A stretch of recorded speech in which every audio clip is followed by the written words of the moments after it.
You know, I have a theory. I have a theory that volunteer plants are the best things you can let grow in your garden.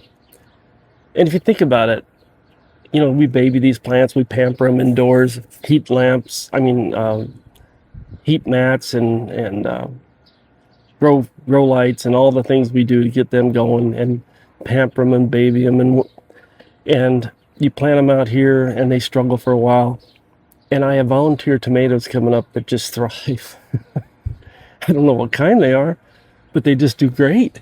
And the same thing is true for this borage plant over here. I planted one in this bed last year and it did okay, but it kind of wilted and it didn't look great.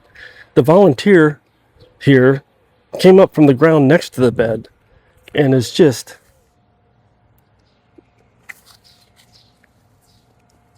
thriving. I guess that's maybe common for borage. I don't know. I guess it's known for reseeding really aggressively. But I've got this.